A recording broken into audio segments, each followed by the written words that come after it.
दोस्तों नमस्कार। Sir Kailash Vishwakarma YouTube channel में आपका स्वागत करता हूं।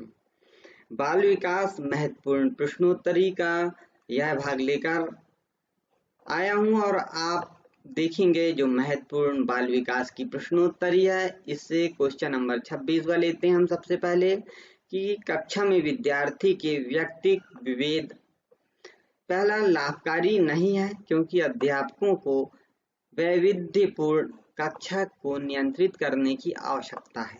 दूसरा हानिकारक है क्योंकि इसमें विद्यार्थियों के परस्पर द्वंद्व उत्पन्न होते हैं।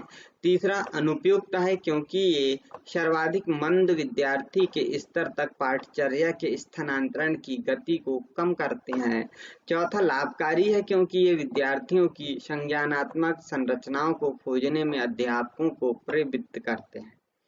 तो ये आपको इनके जवाब देना सही कि इसमें से कौन सा सही होगा कि कक्षा में विद्यार्थियों के व्यक्तिगत विभेद हैं, लाभकारी हैं क्योंकि ये विद्यार्थी की संज्ञानात्मक संरचनाओं को खोजने में अध्यापकों को प्रवृत्त करते हैं। इसीलिए अब हम बात करेंगे इसमें कि हर व्यक्ति अपने व्यक्तिगत मतभेद के कारण दूसरे व्यक्ति से व्यक्तिगत लक्षण के संदर्भ में अलग है।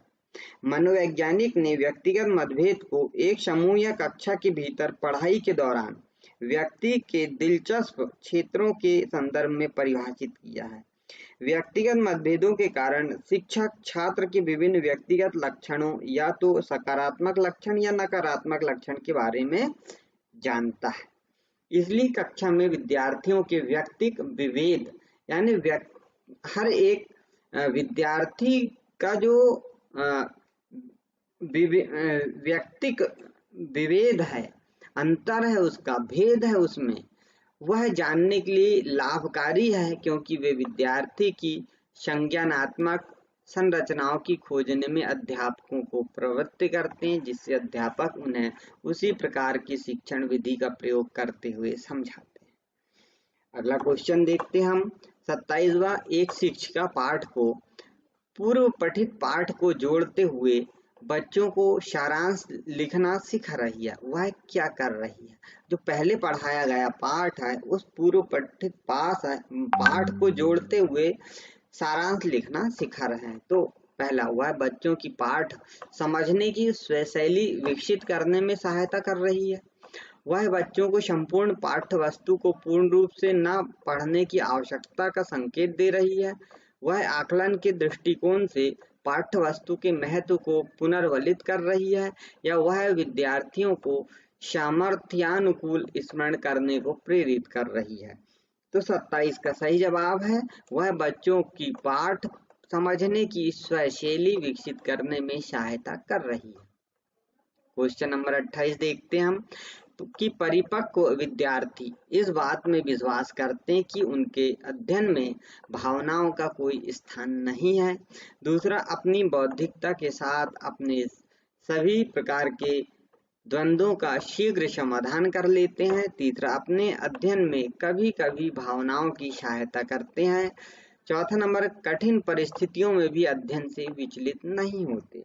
और इसका सही जवाब है कि जो परिपक्व विद्यार्थी होते हैं वे अपनी बौद्धिकता के साथ अपने सभी प्रकार के द्वंद्वों का शीघ्र समाधान स्वयं कर लेते हैं, क्योंकि छात्र जो हैं वो बहस और झगड़ों में उलझते नहीं हैं जो परिपक्व होते हैं, बल्कि वे अपनी सूझबूझ का प्रयोग कर संघर्ष को सुलझाने का प्रयास करते हैं। इसलिए वो अपनी बौद्धिकता के साथ अपने सभी प्रकार के द्वंद्वों का शीघ्र समाधान कर लेते हैं। क्वेश्चन नंबर 29 पर आते हैं हम और 29वां की संज्ञानात्मक विकास निम्न में से किसके द्वारा समर्थित होता है?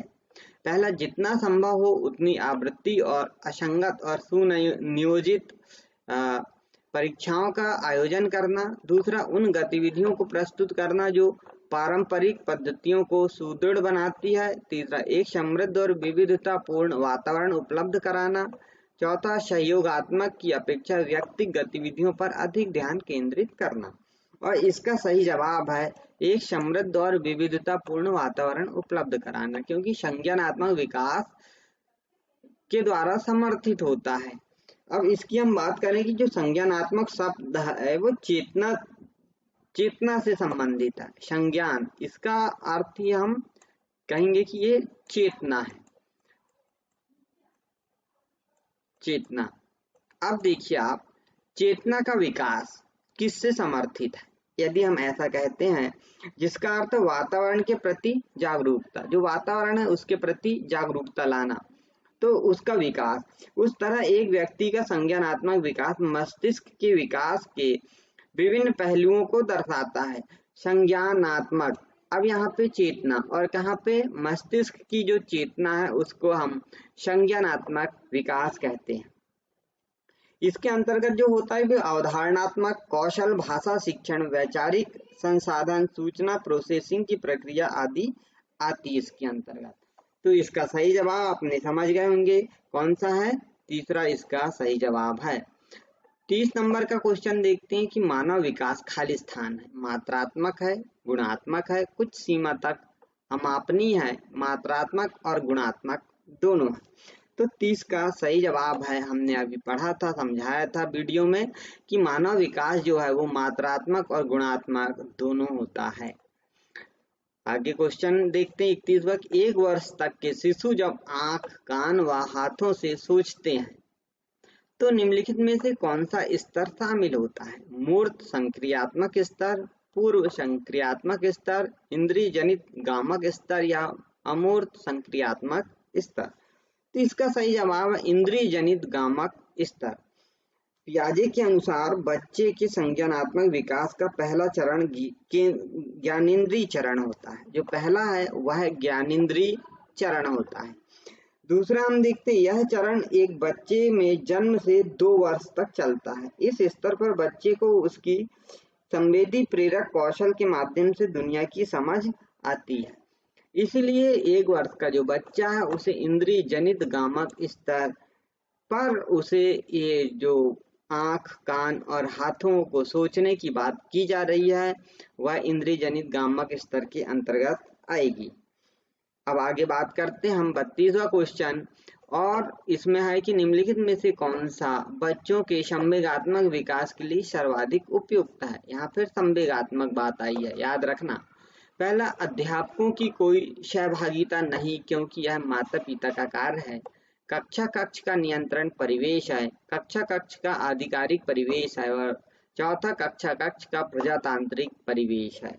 तो 32 का सही जवाब हो जाएगा चौथा, कक्षा कक्ष का प्रजातांत्रिक परिवेश है। यह एक कक्षा में प्रजातांत्रिक वातावरण में जो छात्र होते हैं वो एक दूसरे के व्यक्तिगत बातचीत कर सीख सकते हैं। इस प्रकार की कक्षा में छात्र एक समूह के माध्यम से सामूहिक निर्णय लेने की अपनी क्षमता को विकसित कर पाते हैं।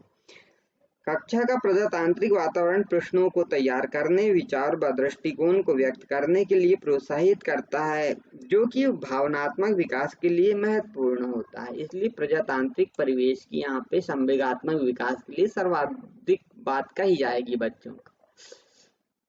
दोस्तों आज के लिए इतना ही, मिलेंगे अगले वीडियो में, तब तक के लिए नमस्कार।